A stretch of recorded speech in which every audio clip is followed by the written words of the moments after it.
వెలుగుల మేడ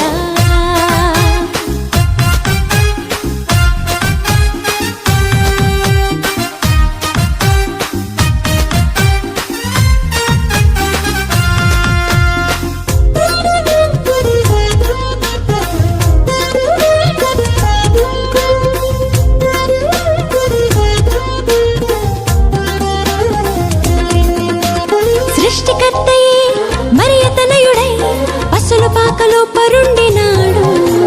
సృష్టికర్తయే మరియతనయుడై పసుల పాకలో పరుండినాడు. నీతి జీవితం నీవు కోరగా నీకై రక్షణ తెచ్చినా